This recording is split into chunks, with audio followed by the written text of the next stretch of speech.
আজকের ভিডিওটা একটু অন্যরকম, তাই ভিডিওটা শেষ পর্যন্ত দেখার অনুরোধ রইল।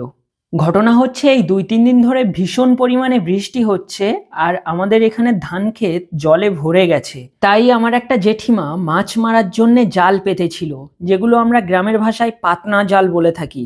এবার সেই পাতনা জালে একটা র্যাট স্নেক জড়িয়ে যায়, যেটাকে আমরা ডাঁড়ার সাপ বলে থাকি।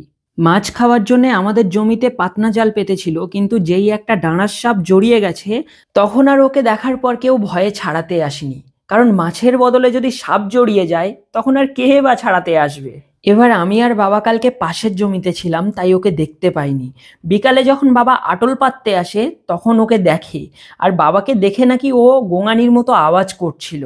এক কথায় বাবাকে দেখার পর ও চিৎকার করে করে বলার চেষ্টা করছিল যে আমাকে বাঁচাও, আমি বিপদে পড়েছি। এই কথাটা ও তাদেরকেও বলার চেষ্টা করেছিল যাদের জালে ও জড়িয়ে গেছিল, কিন্তু তারা তো ওর দিকে ফিরেও তাকায়নি। ওর ভাষা বোঝা তো দূরের কথা। কোনো জীব যদি এইভাবে বিপদে পড়ে কষ্ট পায় আর তোমার কাছে সাহায্য চায়, তাহলে মানুষ হিসেবে সাহায্য করাটা তোমার কর্তব্য হয়ে দাঁড়ায়। আমার বাবা ওকে দেখার পর ভয়ে ছাড়াতে পারিনি, কারণ জলের মধ্যে ছিল ও, আর ওকে ছাড়াতে গেলে হয়তো কামড়ও দিত।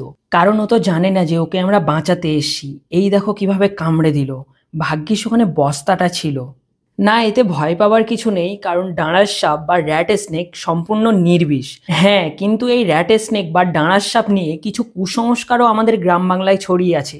যেমন এই সাপ যদি কামড়ে লেজ বুলিয়ে দেয় তাহলে সেই জায়গা পচে যায়, কিংবা এই সাপের মুখে বিষ থাকে না, এই সাপের লেজে বিষ থাকে। এই সমস্ত কুসংস্কার অনেক ছড়িয়ে আছে আমাদের গ্রাম বাংলায়, কিন্তু সম্পূর্ণভাবে এই সাপ নির্বিষ। র্যাট স্নেক বা ডাঁড়ার সাপ আমাদের পরিবেশের বা আমাদের উপকারীও একটা বন্ধু, কারণ এর প্রিয় খাদ্য হচ্ছে ইঁদুর। এই ইঁদুর খেয়ে পরিবেশের ভারসাম্য বজায় রাখে, এবং এই জন্যেই এই সাপ র্যাট স্নেক নামে পরিচিত। এই সাপ যদি বাড়ির আশেপাশে থাকে তাহলে আরও একটা উপকার করে, যেমন বিষাক্ত সাপ এ বাড়ির ধারে কাছে আসতে দেয় না, বিষাক্ত সাপের সঙ্গে লড়াই করে। আর এর আরও একটা প্রিয় খাদ্য আছে, সেটা হলো ব্যাঙ। এ ব্যাঙ আর ইঁদুর খেয়ে নিজের জীবনযাপন করে। জালের ফাঁসগুলো এমনভাবে আটকে গেছে যে ওর গা অনেকটা ছলে গেছে, আর আঁশগুলো উঠে গেছে, দাগ হয়ে গেছে। কিন্তু মাংস কেটে বসে যায়নি। তবে একে আস্তে আস্তে আস্তে আস্তে এইভাবে কাঁচি দিয়ে ধরে ধরে ধরে ধরে কাটতে হবে জালের ফাঁসগুলো। এই ঠাকুরদা না থাকলে আমরা এইভাবে ছাড়াতে পারতাম না। বাবা সকালবেলায় ঠাকুরদাকে ফোন করে ডেকেছে, তারপরে আমরা 3 জনে মিলে এই সাপটাকে ছাড়ানোর ব্যবস্থা করেছি।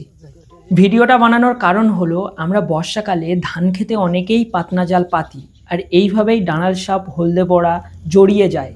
তো এইভাবে সাবধানে এদের ছাড়িয়ে দাও, এদেরও বাঁচার পূর্ণ অধিকার আছে। ভিডিওটা ভালো লাগলে অবশ্যই শেয়ার করে দিও।